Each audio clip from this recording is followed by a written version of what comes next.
Purihin si Yahweh sa kanyang kabutihan. Pag-ibig niya'y tunay, laging tapat kailanman. Pinakadakilang Diyos ng mga Diyos ay pasalamatan. Ang Panginoon ng mga Panginoon ay ating pasalamatan. Pag-ibig niya'y tunay, laging tapat kailanman.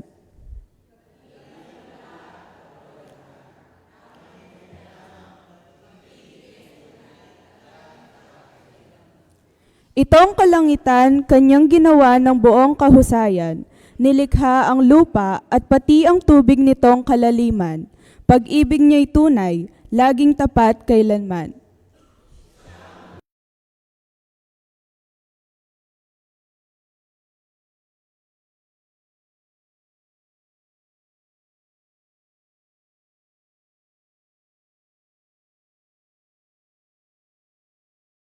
Bituin at buwan. Pag-ibig niya'y tunay, laging tapat kailanman. Tayo po ay manalangin.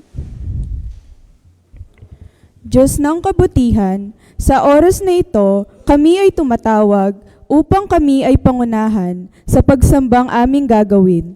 Tunay na napakabuti mo sa amin dahil sa lahat ng oras, ikaw ay sumasa amin. Kami ay laging ginagabayan at iniingatan. Samahan mo po kami, aming Diyos, sa ika-4 na gabing ito ng aming pananambahan upang mapaghandaan namin ang inyong pagdatal. At nawa ay maihanda namin ang aming mga puso at isip sa araw ng inyong pagsilang. Ito ang aming dalangin sa pangalan ni Jesus na aming tagapagligtas. Amen.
Makaluklok niya po yung buong kapulungan.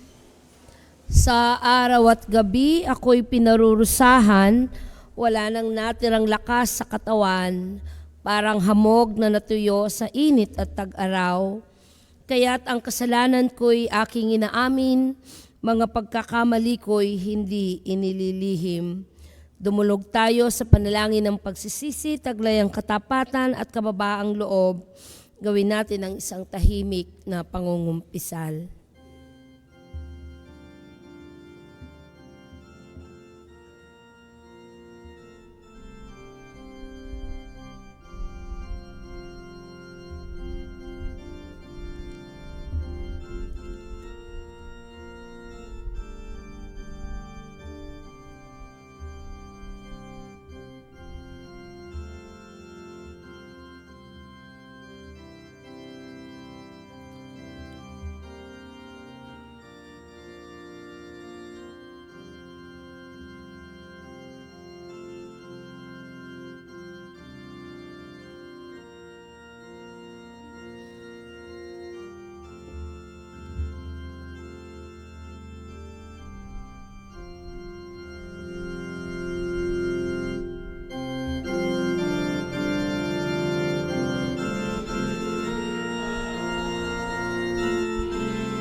Magdiwang tayo o bayan ng Diyos, ang kapatawaran at pagpapanibago ay biyayang kaloob kasabay ng pagluwal ng bagong kalagayan.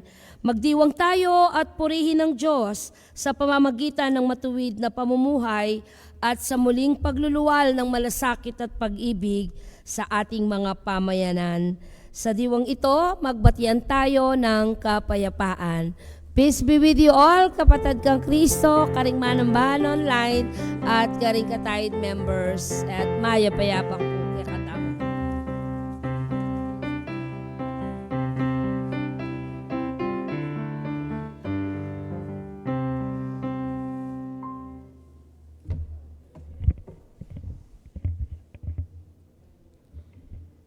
Ang tugon ng pagbasa mula sa unang 1, Kapitulo 3. Isipin ninyo kung gaano kadakila ang pag-ibig ng Ama sa atin. Dahil sa dakila niyang pag-ibig, ay tinawag niya tayong mga anak niya at tunay ngang tayo'y mga anak niya. Ang dahilan kung bakit hindi tayo kilala ng mundo ay dahil hindi nila kilala ang Diyos.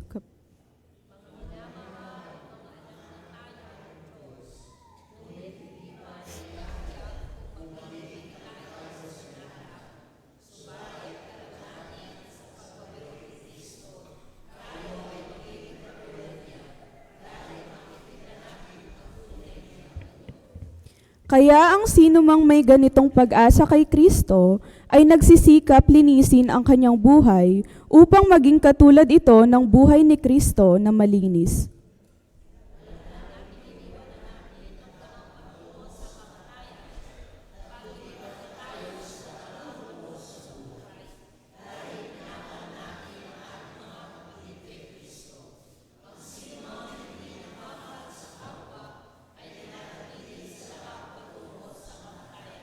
Sa ganitong paraan, natin nalalaman ang tunay na pag-ibig. Inialay ni Hesukristo ang kanyang buhay para sa atin. Kaya dapat din nating ialay ang ating buhay para sa ating mga kapatid. Tayo pong lahat. Kung sino man ang nasa maayos na pamumuhay at nakikita ang isang kapatid na nangangailangan, ngunit hindi naman niya ito tinutulungan, masasabi ba nating sumasa kanya ang pag-ibig ng Diyos? Mga minamahal kong anak, huwag tayong magmahal sa salita lamang. Sa halip, ipakita natin sa gawa na tunay tayong nagmamahal. Ang salita ng Diyos, purihin natin ang Panginoon. Ang pagbasa sa Batayang Aralin ng ika-4 na gabi mula sa sulat ni Apostol Pablo sa mga taga-Efeso. Sa halip, maging mabait kayo at maawain. Magpatawad kayo sa isa't isa tulad ng pagpapatawad sa inyo ng Diyos dahil kay Kristo. Tayo'y pinagpala na ng Panginoon sa pagkarinig ng kanyang buhay na mga salita.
Ay paabak po kay katamungan.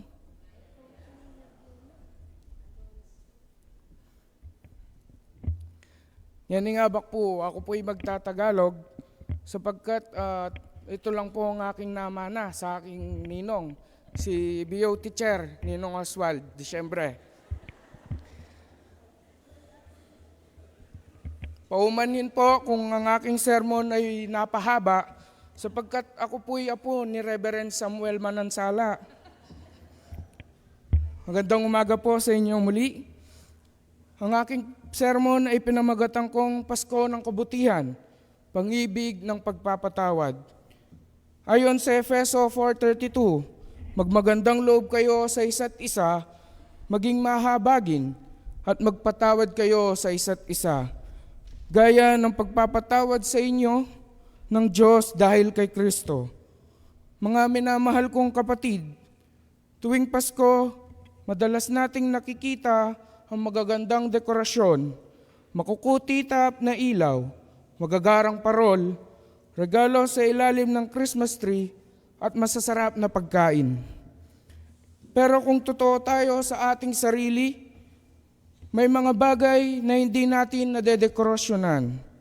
Ang mga pusong sugatan, relasyong naputol, alaala ng tampuhan o mga taong hindi natin kayang patawarin. Kung minsan, kahit puno ng saya ang paligid, tahimik na umiiyak ang puso, kahit may Christmas lights, madilim pa rin ang loob.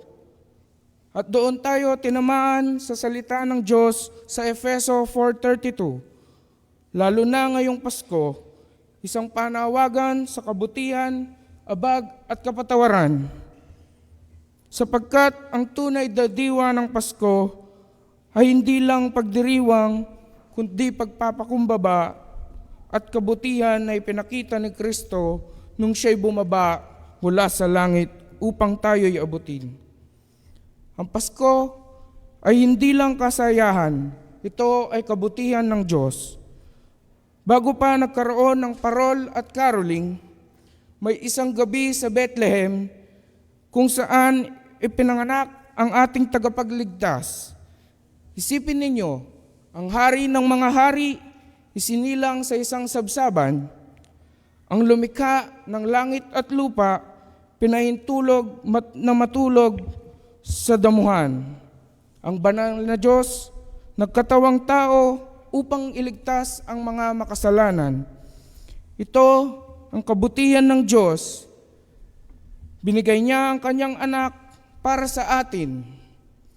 Hindi dahil mabait tayo, hindi dahil karapat-dapat tayo, hindi dahil mabuti ang mundo, kundi dahil mabuti ang Diyos mismo. Ang Pasko ay larawan ng kabutihang hindi natin deserve, ngunit ibinigay pa rin.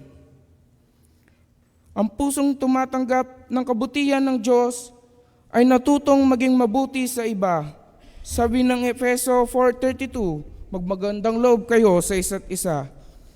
Ngayong Pasko, madaming pagkakataon upang maging mabait. Kaunting pasensya sa pila. Simpleng sorry sa mga mahal sa buhay. Maliit na tulong sa kapitbahay. Pag-abot sa nangangailangan. Pag-unawa sa mga taong nagkakamali. Pero higit pa sa simpleng kabutihan, ang hinihingi ng Diyos ay kabutihang galing sa puso, kabutihang may pagmamahal, hindi obligasyon. Sapagkat anuman ang kabutihan na hiwalay sa pag-ibig ay hindi tunay na kabutihan kung bakit tayo nagpapakita ng kindness dahil naranasan na natin ito kay Kristo. Ang Pasko ay panahon ng abag sapagkat ang Diyos ay nahabag sa atin. Sabi sa Efeso 4:32, maging mahabagin. Habag, compassion, pagtatanaw hindi lang sa ginawa ng tao, kundi sa pinagdadaanan niya ngayong Pasko. Maraming ngumingiti pero wasak ang puso. Maraming may handa sa mesa pero gutom ang kaluluwa. Maraming may kasama pero pakiramdam ay nag-iisa. Kapag may nakagawa ng mali, madali tayong humusga. Pero ang sabi ng Diyos, tumingin ka sa puso, hindi lang sa pagkakamali, gaya ng ginawa ni Jesus. Habag para sa mahihirap, habag para sa mga may sakit, habag para sa mga makasalanan, habag para sa mga naliligaw. Kapatid, ngayong Pasko, sino ang kailangan mong unawain? Sino ang kailangan mong yakapin? Sino ang kailangan mong paramdaman ng habag ng Diyos? Ang pinakamahirap na regalo ng Pasko ay ang pagpapatawad. At magpatawad kayo sa isa't isa gaya ng pagpapatawad sa inyo ng Diyos dahil kay Kristo. Minsan, hindi pera ang mahirap ibigay. Hindi oras, hindi regalo, kundi pagpapatawad. May mga sugat na hindi gumagaling kahit ilang Pasko na ang dumaan. May mga salitang hindi makalimutan. May mga taong iniiwasan natin. May mga alaala na bumabalik tuwing tahimik ang gabi. Pero kapatid, paano tayo maghahandog sa Diyos ngayong Pasko kung puno ang puso natin ng sama ng loob? Si Jesus ay dumating upang pagalingin ang sugat ng puso, putulin ang tanikala ng galit, palitan ang pait ng kapayapaan, palitan ng puot ng pag-ibig. Hindi niya sinabing madali, pero sinabi niyang posibleng magpatawad dahil pinatawad niya tayo.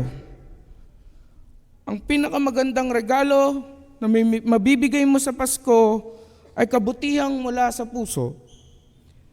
Pwede kang magregalo ng bag, cellphones, sapatos, amon, o kahit na ano.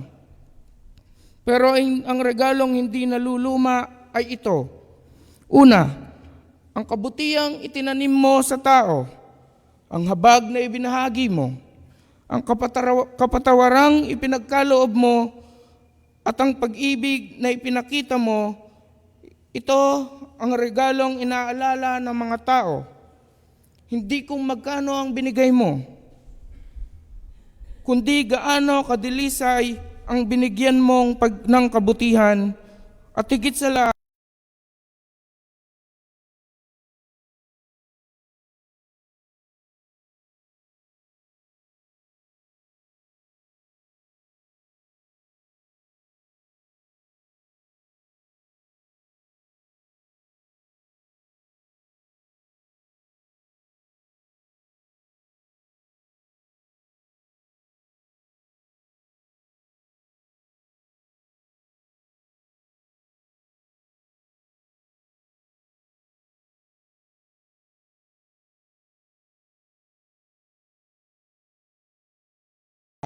may oras pa, may pag-asa pa dahil sa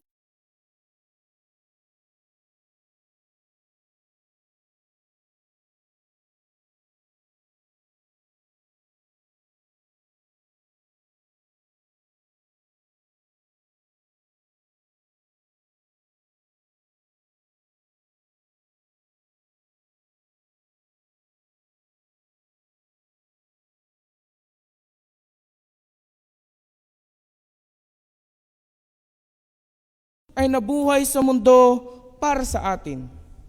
At siya'y namatay para din sa atin.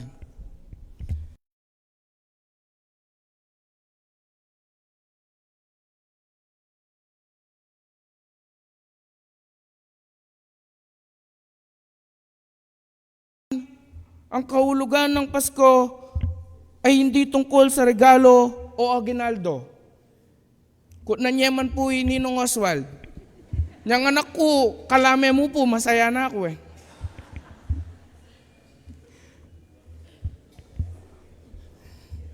As long as kumpleto kayong pamilya, yun ay higit pa sa regalo na iyong tatanggapin. Kaya nais kong pasalamatan si Tata, Pastor Jess Cabais, salamat sa iyong kabaitan at pagtulong sa akin upang matutong gumawa at magsermon sa harap ng maraming tao. Pati na din kay CM Jeff na laging pumipilit sa akin, agyo mo yan, agyo mo ng marap kareng maraming dakalataw. Salamat din sa aking lola. Cholita Cabais, salamat sa iyong habag o pagiging maawain sa iyong mga kamag-anak sa Batang. Ngayon po, tayo po'y manalangin. Panginoon, ngayong Pasko, lumalapit kami sa iyo. Naririto ang aming mga pusong sugatan, pagod, minsan galit, minsan takot. Linisin mo kami, turuan mo kaming magmahal gaya ng pagmamahal mo. Tulungan mo kaming maging mabait sa gitna ng kaguluhan, maging mahabagin sa gitna ng kawalan ng pag-asa, at magpatawad kahit mahirap. Panginoong Hesus, ikaw ang pinakadakilang regalo, at dahil sa iyo, may bago kaming puso. Salamat sa Pasko, salamat sa kabutihan, salamat sa pag-ibig. Amen. Mula, ayaw pa po yari. Muli mga kapatid, tandaan ninyo, ngayong Pasko, tayo ay maging mabait, maging mahabagin, at mapagpatawad. Advance Merry Christmas and Happy New Year sa inyong lahat. Amen.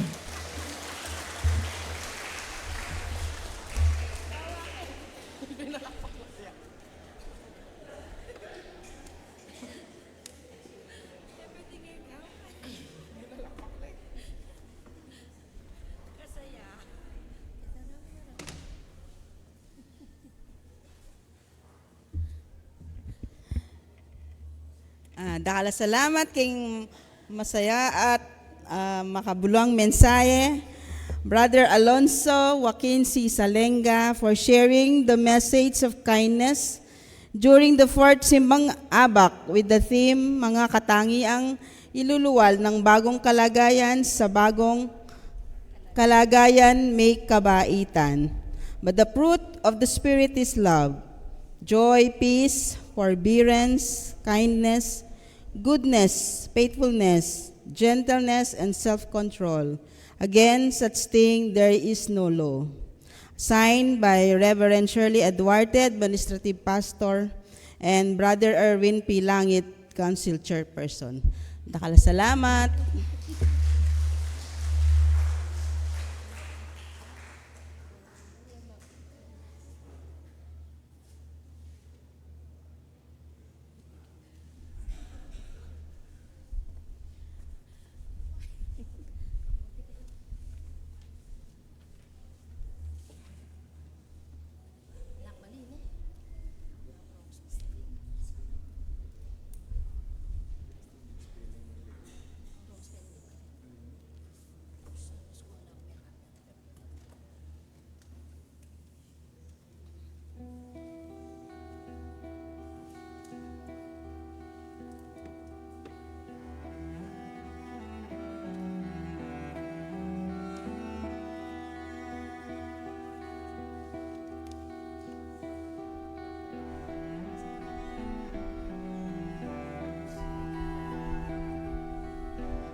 Pasibayo po, maya pa bakya katamongan. Good morning po. Matutod no po ata rin daw. Good morning po. Kapatane po nga ba, katinta mo pang 5. Tama, 5. At nakal pong salamat ka rin kaya katamong kayo nakan na meni mo na ngeni at king kaya katamo ding breakfast sponsor. Balo ko ating mag-birthday ka rin kayo nakan ni Liam. Happy birthday. Nino pa po kayang mag-birthday kaya kayo? Happy birthday po. Pagkantatala.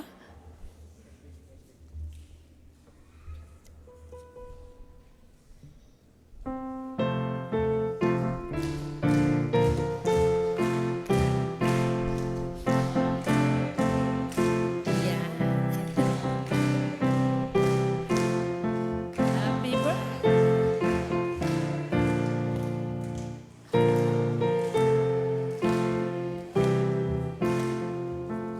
Panuana na kaning Ginoo. Bukas po dahil kababaynan ilang manimuna at ing guest preacher tamo po many Batanya pa king malabag silang Cavite ing katamong anak ning UCCP Santa Catalina Reverend Minerva Deirit Cabas. Dem pong kababaynan ilang magkanta pero pakisabi da po kareng mapilang UCM po kanunong magsilbi ko po kanong makyabe kasi ita po kanong idalit da atinyang panlalaki. So kailangan de po ing backup you. Po. Kung mo po balo na nung oras in practice, makipag-coordinate na mo po kareng kababaynan tamo. At pota pong alas 9, then kakatamo pong CWA officers, Muntala, King Barangay Ebos siya po ita, para king gift giving po, kareng person deprived of liberty, kababaynan la po at kaya naka na makakulong para mika-programa po ka rin at mamiyang mapilang regalo kareng katamong kapatad. At ing Shalom, mag-celebrate siya pong Family Day, detang bisa pong Malbe, bang kataakit tamo itang pigsadyada po rin anak, particular ita po karelang nativity scene.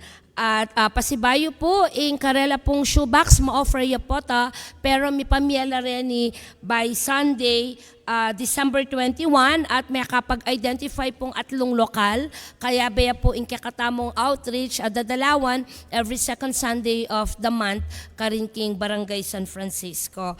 At tipunan lamo po din at bangkanta, makapag-distribute tamo at open niya po ing pamanuki kareng aliwa na bisa pong makyagum keng program na ning Shalom na showbox gift giving. At nung dalamdaman tayo po mag-announce siya po ikapitan patungkol niya po kano ini keng basura. Deta po kanong migluwal basura paglubyo pampasibayo, uling makwa po kano nung Sabado, Monday pa. Kasi gagamitan dala po kano reng atang sakyan, pamanakot kareng manok. So mas buritaning manok, ileleta na pa mo po ikakatamong basura. I-secure na pa mo po, bang kano kanta po kano makakalat keng dalan. Another concern po, apansinan mi mo po, kaya pa po mekati pa tuna ko po keng luwal. Panayin nyo kaya pa mo pong tipa, bang kanita, may pagkakataon din na makapag-greet kami kaya kayo, na tamo po mamalagwa. Like na po, meron na ako kang Pastor Maricar kasi kapit na po keng gulot, alana, ano po abati ng kaya katamo pong guest pastor. Ita mo po at patuloy tayong